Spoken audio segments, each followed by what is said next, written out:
তো আসসালামু আলাইকুম গাইস, তোমরা সবাই কেমন আছো? আলহামদুলিল্লাহ আমি অনেক ভালো আছি। তো আমি ভ্লগটা বাড়ি থেকে করতে পারলাম না, কারণ প্রধান কারণ হচ্ছে যে আমি ভুলে গেছিলাম। তো আমি যেখানটা গিয়েছিলাম সেখানটা হলো বাঁকুড়ার একটা অন্যতম জায়গা, মানে তোমরা সবাই জানো, যারা বাঁকুড়া থেকে ভিডিওটা দেখছো তারা প্লিজ কমেন্ট করে জানাও যে সেই জায়গাটা কোথায়। তো আমি বলে দিচ্ছি, তো জায়গাটা হচ্ছে মুকুটমণিপুর। তো জায়গাটা সো অ্যামেজিং, মানে এত সুন্দর বলে বোঝানো যাবে না। তো আমরা যখন হোটেলে খেতে গেছিলাম তার একটা গল্প বলি তোমাদের সাথে, তোমরা কিন্তু মন দিয়ে শোনো।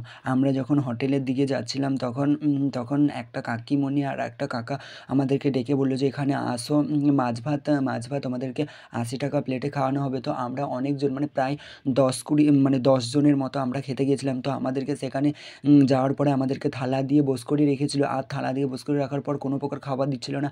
তখন শুধুমাত্র দুটি কি আলু ভাজা, যে আলু ভাজাটায় নুন হয়েছিল না, সে আলু ভাজাটা দিয়ে গেছিলো যাতে আমরা না উঠে পালাতে পারি। তো আমাদেরকে সেখানে ডেকে অপমানের মতো করা হয়েছিল। তখন আমার কাকিমা বলেছিল যে তোমাদের দোকানকে আর কোনো দিন আসবো না, মানে কোনো দিন আসবো না। তখন ওরা বলেছিল আসতে হবে না। তো আমার কাকিমা সেখানে যাতা তাদেরকে বলেছিল এবং কিছু কিছু খেয়ে দিয়ে তারপর আমরা সেখানে পয়সা দিয়ে চলে এসেছিলাম।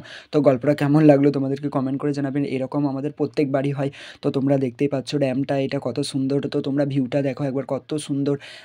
দেখতেই পাচ্ছ যে এখানে কত পরিমাণে জল আছে। এখানে সমস্ত কিন্তু আয়নার মতো লাগছে পুরো জলটা। আর এই যে রাস্তা দেখতেই পাচ্ছ, ওখানে প্রচুর পরিমাণে লোক আছে, যারা ওই পাশে, মানে ওই পাশে ঝর্নার মতো ঝরছে, সেখানে তারা দেখতে গেছে। আর এখানে কত বড় ড্যাম আছে, দেখো। আমি এখানে পেরিয়ে পেরিয়ে যাচ্ছি, দেখো আমাকে প্রচণ্ড ভয় লাগছিল, প্রচণ্ড ভয় লাগছিলো। আর এই পাশে যে দাঁড়িয়ে আছে সে হচ্ছে আমার দিদি সম্পর্ক হয় আর কি, মানে চাস্তে, মানে পাড়ার দিদি সম্পর্ক হয়। এখানে সবাই অচেনা, কিন্তু আমার একটা ফ্রেন্ড আছে যে সবাইকে ধরে ধরে হাই হ্যালো করছে, মানে সবার সঙ্গে গল্প করছে। কিন্তু আমি কারোর সঙ্গে মিশি না, কারণ আমি অচেনা।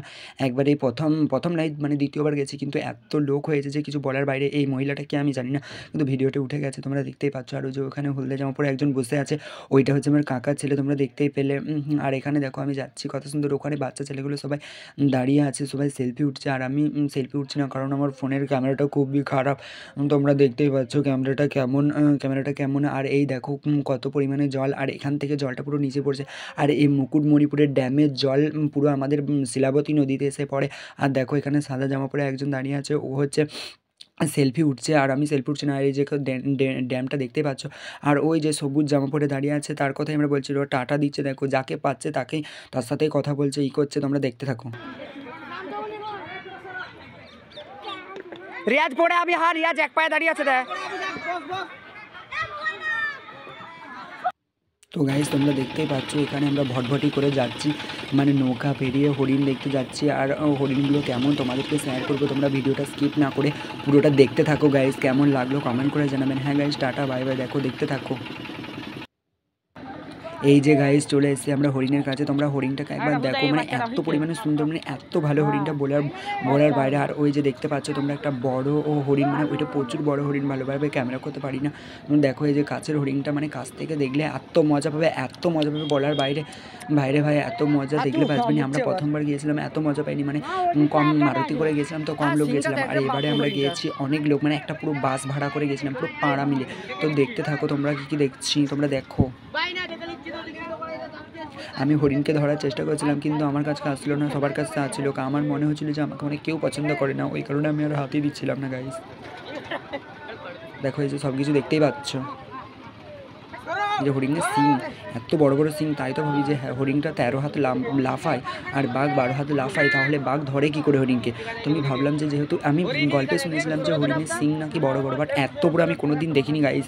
এত পরিমাণে বড় হরিণের সিংগুলো, যে তারা ছুটতে ছুটতে তাদের সিংগুলো গাছে ঠেকে যাওয়ার পরে তাদের নাকি গাছে ঠেকে যায়, আর তাদেরকে নাকি বাঘ ধরে ফেলে আর খেয়ে নেয়।